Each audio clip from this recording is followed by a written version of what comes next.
Well, good morning, friends. Here we are, February 22nd, 2026. We are down here at Fred and Jody's in Northport, Florida.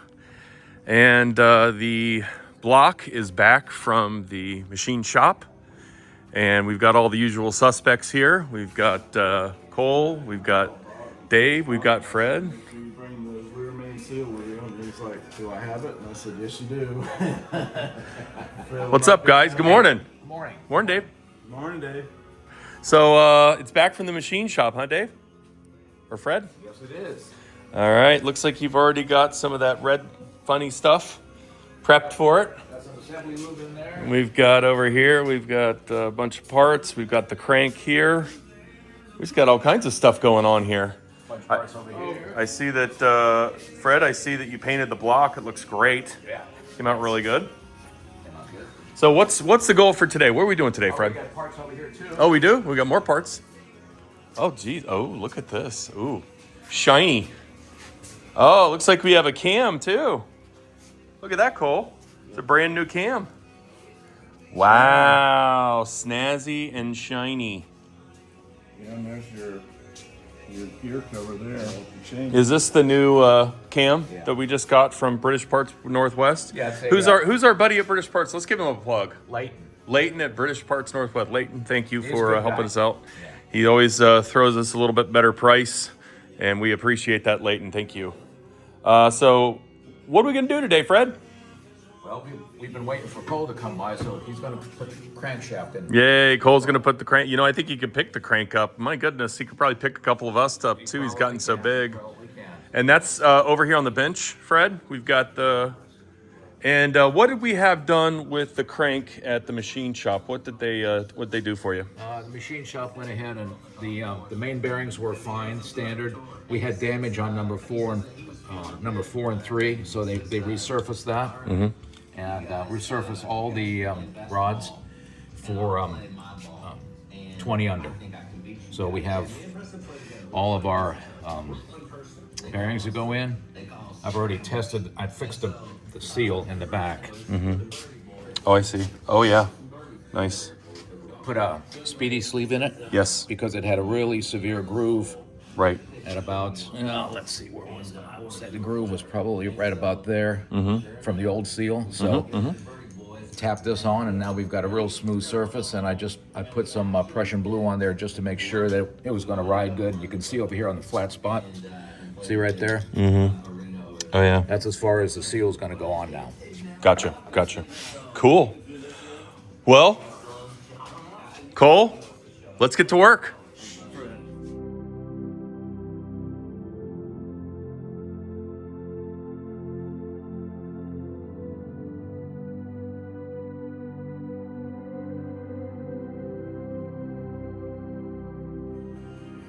And there's also, looks like a crack there, but I have another one of these.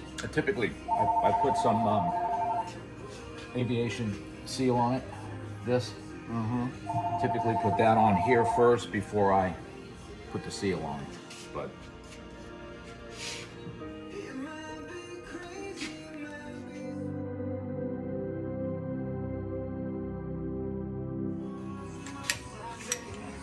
What is that? That's the oil pump. feel that. Yeah, as far as the weight, yeah. Well, that's cast iron. Sure. That's lightweight and it's a high volume oil pump. This one here had good clearances between the body and the rotating piece there, but right here was a little bit much. You're only supposed to have 4,000, so I think I got a lot more than that. Yeah, and something where you have, which I think this you can change out with just pulling the pan if you have to, but you're gonna have the whole engine apart, replace it. Yeah. And look, shit. And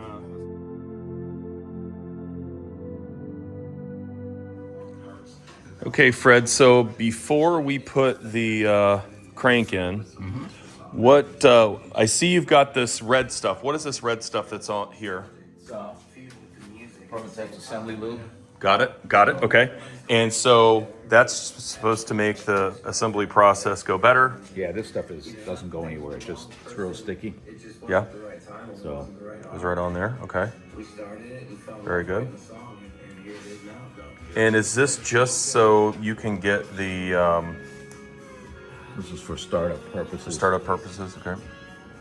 Just so we don't have any metal on metal. Yeah, no metal on metal.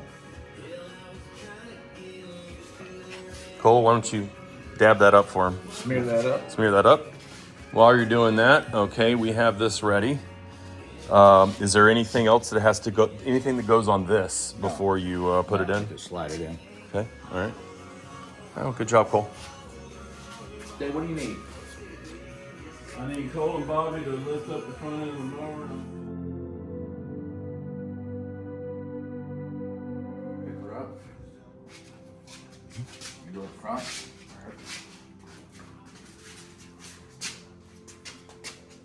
Careful. Careful.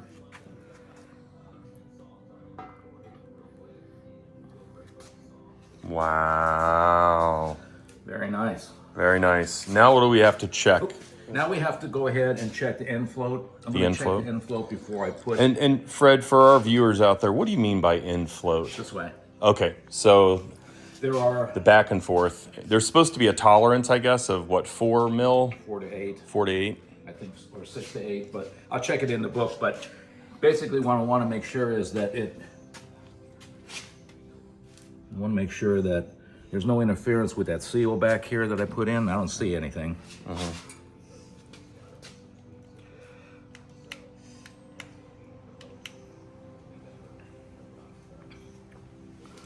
No, that's going to be fine. Now, there's a, I'll show you.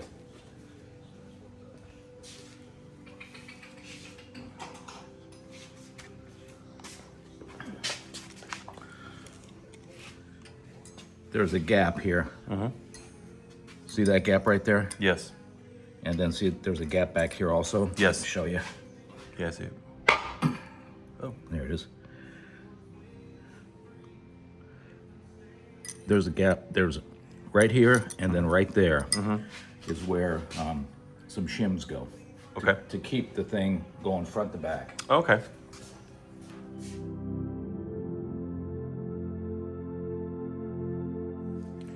So then you put the shim in, Fred, and that keeps it from sliding back and forth. Back and forth. Gotcha. A lot of times these are put in wrong by people.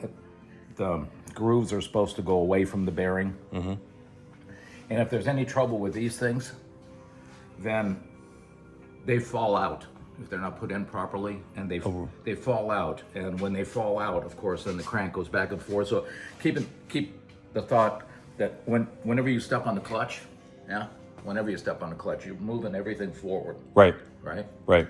So these shims are to keep things from moving forward too much, Right. because if they fall out of where they're supposed to be, every time you step on a clutch, then this crank, this piece here, goes against the block and wipes the block out. And then where does this go? Down into that groove right there? Yeah, I'll show you.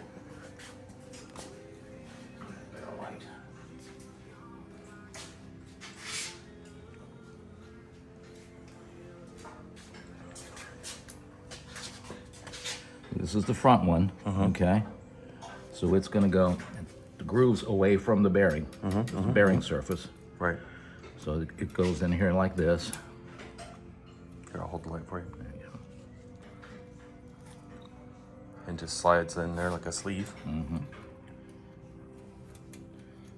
There isn't one for the top. Let's see, I'm gonna get down in there.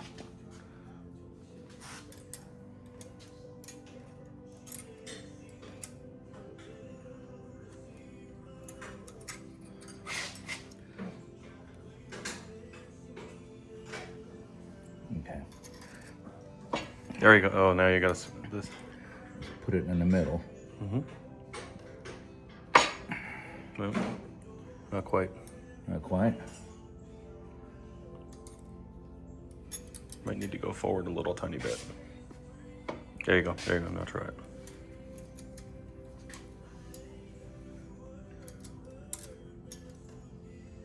There you go.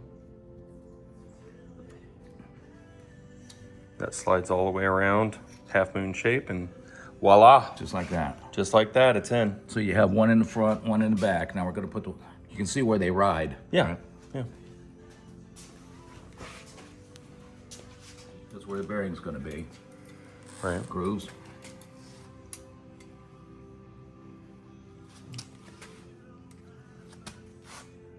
Look at that. Snug as a bug in a rug. Is that your shim for the lash? Yes, it is. Nice. So now you got it in there, both of Now, them. just so that doesn't go anywhere, let's go ahead and put the number 4 on. Where am I stamped? Yep, Okay. 4. Noted right here, 4.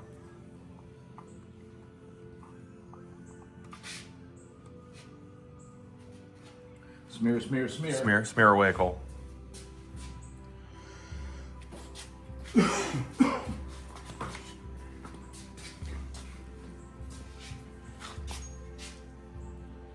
Number 4.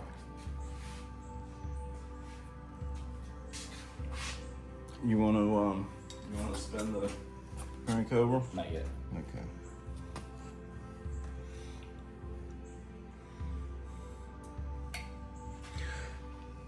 Now, are those new or are those the original ones? Fred? Bearings? Bearings. They're new. They're brand new, yeah. They're yours. Thanks, Dave. Well, I'm not going to use them. At least I hope not. So what are you doing, getting that seated, Fred? Yeah, just get it in there. Uh-huh. And are those small blocks you have in your hand, are those numbered, corresponding number? They are. Yes. Okay, gotcha. So this says 4, so you can see 4, 3, 2, and then 1. That's gonna be number 4. And it's stamped like that's from the factory. 4. So we want it to go like this, right? Yeah, so We don't the want it to number go like matches this. the same side. From, yeah, the way Yeah. it looks here, the way it looks there. Correct. Correct.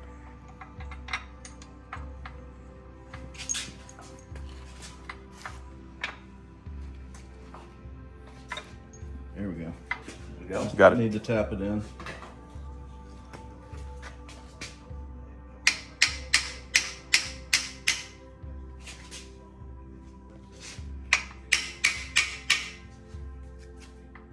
Am I not flat? You're not. Yeah, you're not all the way down on it.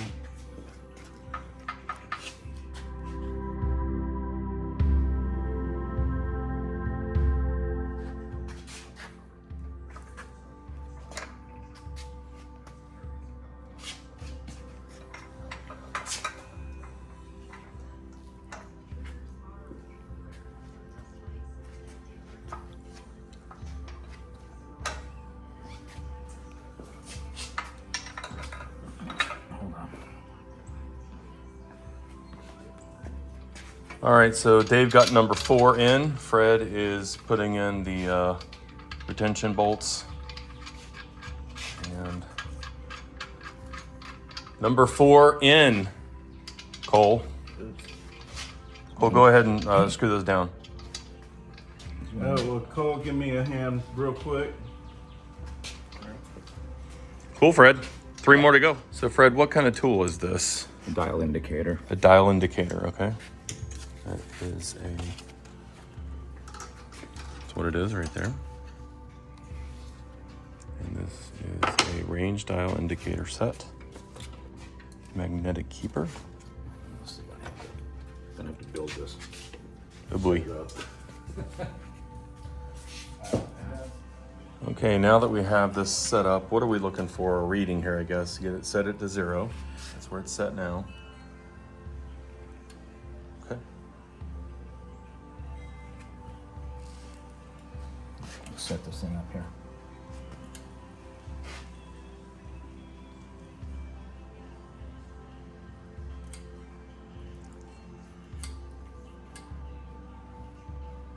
This loosens the dial. Oh, okay. Cool. technically a little bigger, isn't it? Yeah. So it's set to 0 right now. Right. And what do you push on the back of it, Fred? Yeah. Whatever you can do to move it. Yeah. There. Does it move? No. Yeah. Is that bad if it doesn't move? Does it Well, have you to don't have a want it little? to be, you want You don't have want to, it you to have be to too have tight. some. You have yeah. to have some.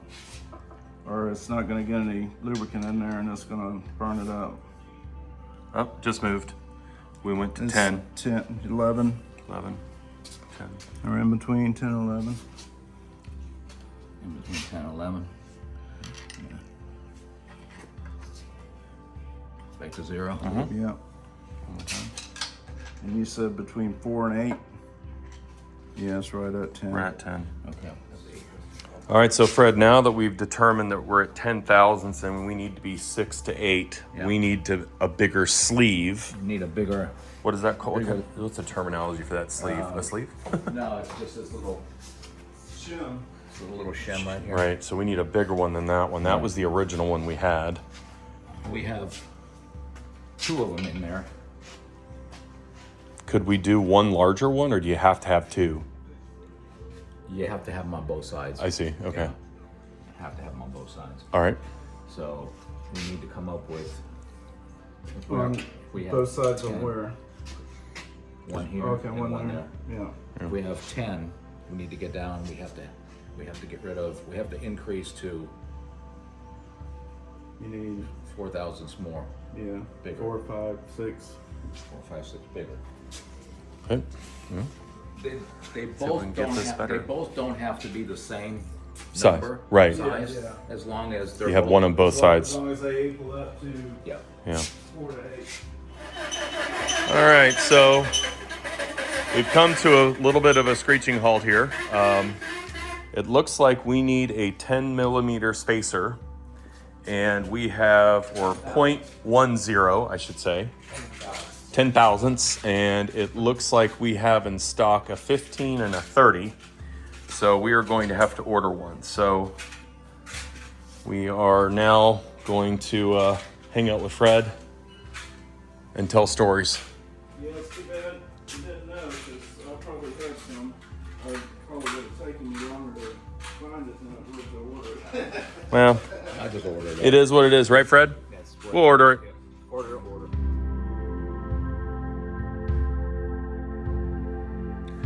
So, Fred, can you explain to us the cams? We know that Cole has a 72 motor, and you learned something about the cam on his motor. We know in 73 they changed it to a different cam, and then there was also a European cam for the fuel-injected cars. So, real quickly, in a nutshell, what happened? The when they came out with the 6-cylinder, I believe the first cam was the 607 321. I forget the number now. It's all written on the cam. This is the weakest cam there was. And this is what came out of Cole's 73, but it was a 72 motor, correct? Yes, and this camshaft is a 307 621 factory cam. Okay. And they put these in the TR 250s and early 6s for U.S. import because they were running emissions and they had to pass certain standards. Now, we've often talked about how my red TR6, same year, but different motor, was much peppier to drive. It's got a different factory cam. Okay, so what cam does the 73 have in it with the 73 motor? I think there's another one that ends in 399. I think that's the one that's in yours. Okay, and that was a peppier cam. Yeah, they put that, the cam that we've got from British Parts Northwest. Yeah. Okay, that's the 150 horsepower cam. That was only in fuel injected cars. It never came here. So it's fine to use. You just have to, you're not going to get 150 horsepower out of it, but you do certain modifications like bore it out, shave the head. All right, so we've done that. We did a 20 over Right. on the cylinders. Right. We are going to shave the head. Again. How much are we going to shave the head? We're going to take 30 thousandths off. 30 thousandths We're off. going to get it down to 3.0 Technically, it's going to be 3.416. Okay. It's going to end up at. So that's got to go to the machine shop. Yeah. And then we also are going to do something with the distributor. What are we going to do with that? I'm going to send that to the advanced distributor, I think it's called. Jeff is the guy. Yeah. And I have to fill out a form to Right. say what's his engine going to have. Right. And then he goes ahead and recurves the distributor. Right. According to the way we put his motor together. What would you guess after doing all this? What kind of horsepower would you expect to see out of his car? It should be close to 150 at that point, shouldn't it? Yeah, 130, 135. I mean, we'll never know unless you had a dyno test, but Yeah. but I mean, cool. You do stuff like that, but you know what? Isn't it amazing, Fred? You're never too old to learn. You learned that a few weeks ago and called me and said, "You're not going to believe this." Yeah. So Back in the day, if I rebuilt an engine, I always put a different cam in. right, But I always used the BP 270 is what I used. right. And there was one time when Piper Cam sent me that. You see that TR shop? Yeah, Yeah, that's me. that's Long time ago. funny. Yeah. Great story, Fred. Thank you. You're welcome.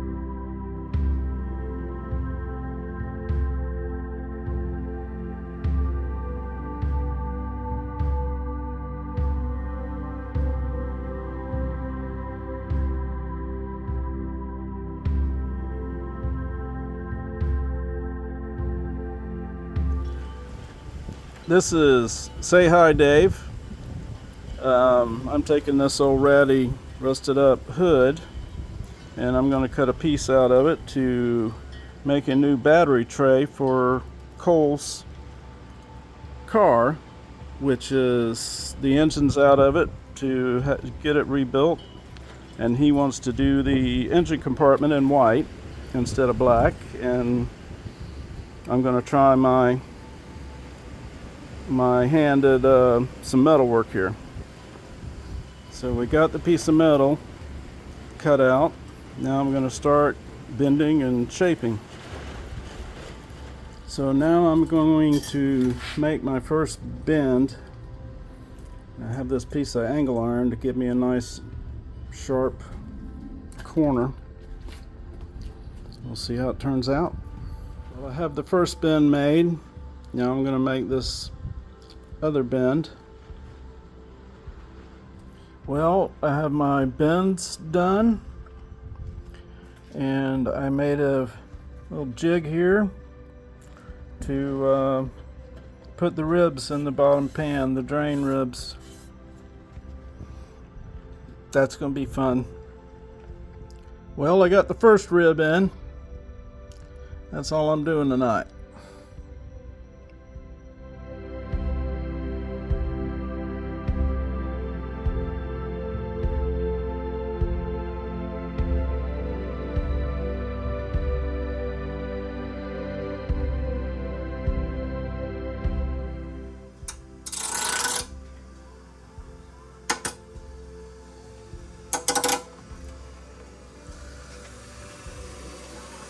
Battery box is coming along nicely, Dave. Yeah. Might have to do it from the top. So show me what you've done. You've gotten this nice and flat. You got the ribs in there just like factory original. Yep. And then what's that line for? You gonna cut that out? Yep. The section? More than you need, huh? Well, it curves in, so instead of me trying to bend it and everything else will get contorted again, I'm gonna just cut it out. You'll never know the difference once it's welded in. Cool. Nice work, Dave. You should have been an engineer.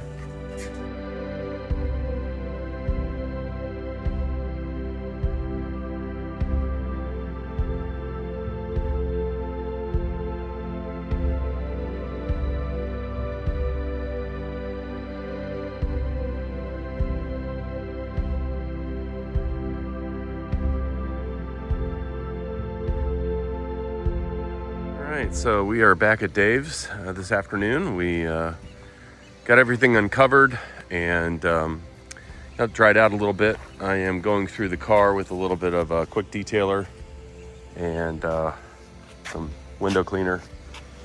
And Cole and I are slowly but surely, painstakingly take a few things off Right now we're going to take the washer bottle out for the windshield washer. It's attached in 3 locations. So just trying to make some room so we can clean up some of the area. All right, well, Cole's still working. We got the marker lights out, turn signal lights out. We got all the wires out, and Cole's in the process of trying to get as much of this old paint and rust off. We got a lot done over here, down in here. Nothing like a little sweat equity.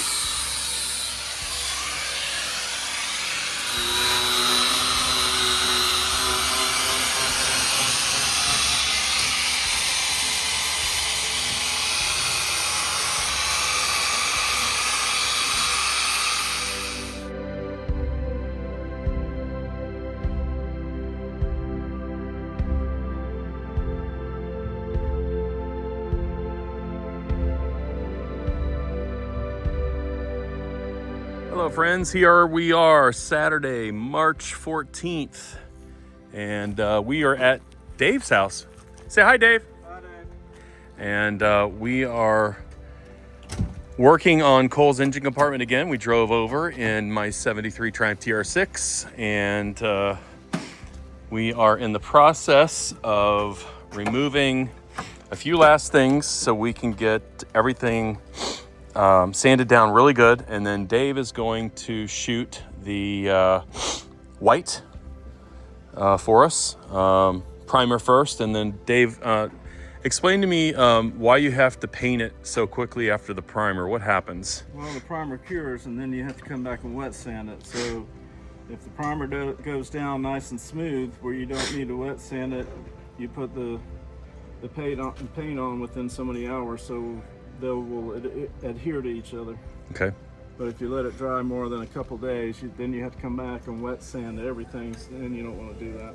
So Dave, what do we have left to do? We've got to cut out the old battery tray and then weld in the new one. Yeah. And what's Cole doing right now? What do you got Cole doing? He's unbolting the brake booster. Brake booster. Hi, Cole. How you doing, buddy? Yeah, Cole is bound and determined that we are going to get this done. Good for him. And once he gets that done, what was that? Spring for the thing. Gas pedal. And so Cole has brought my car over just for reference, and we are having a fun Saturday.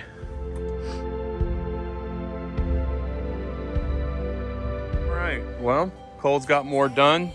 Him and Dave were able to get a lot of the wiring tidied up so that we won't have overspray on the wiring. We were able to get the brake booster and master cylinder disconnected without unconnecting them, so to speak.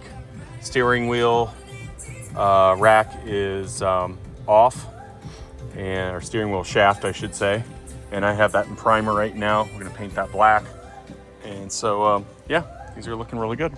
Getting closer.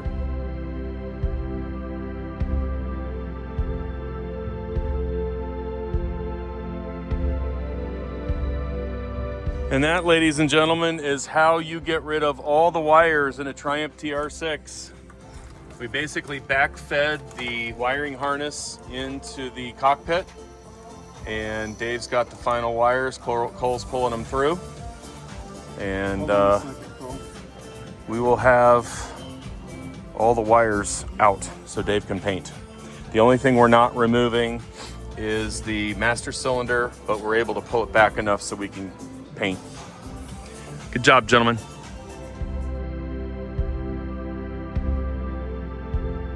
Well, Dave, you and Cole managed to get all the wires out. The only thing that's still in is the brake and clutch master, but you got it released so that we can pull it out of the way. I'm gonna take the lines loose. Yep. To do it right. All right.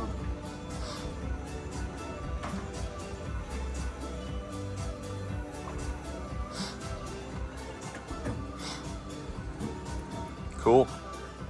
All right. Good work, gentlemen. Well, here we are, friends. We are here at Dave Hightower's house. It is Saturday, March 21st, and we have a giant yard ornament Parked it over here. I parked it over here for a reason, because today we're going to be doing some sandblasting. Dave has purchased a sandblaster, a small one, canister style. Dave, did you buy it from, where'd you buy it from? Harbor Freight? From Harbor Junk. Harbor Junk. And we have all the usual suspects here. We have Cole here, and Cole's about to get masked up. And we are going to use this to get into the nooks and crannies of the engine so that it'll look splendid. I'm going to pull this tree out and go into it. Yeah. And so we're going to get Cole all masked up, and we're going to get things going. We'll see how it looks. But we are close to the finish line on the prep. As you can see, We need to cut all this out today, clean it up and bondo it. and then we're going to got to get over here today. That's where it's going to be Where? hard to get into. Yeah. So here we go.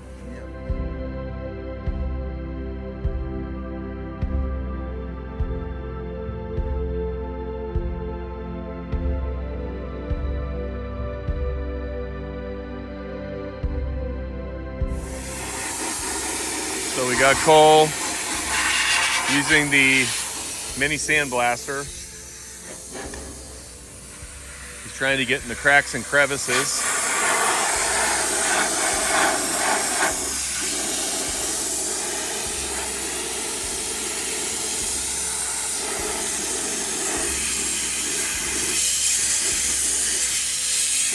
All right, so Cole, what did we get done today? We sanded down more of the areas. We got the sandblaster out. Yeah, we use that Get all that sandblaster. stuff off, yeah. Yeah, you see, I got all that done. And yeah, boy, it's really starting to look amazing. We did find some spots there, like a little rust spot there. This is obviously all coming out because Dave built a new shelf for the battery. But I almost see the shiny metal. See that, Cole?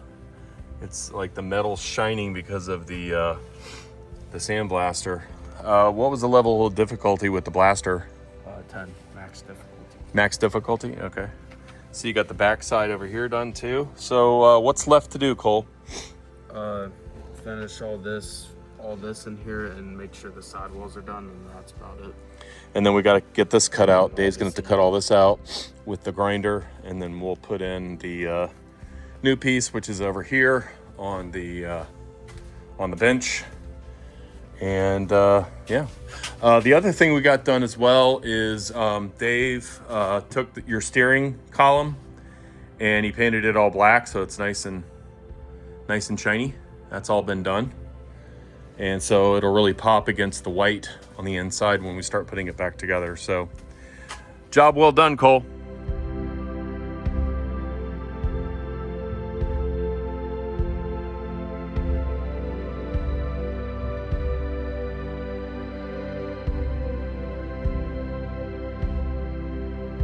A little more work here on a nice, cool Monday evening.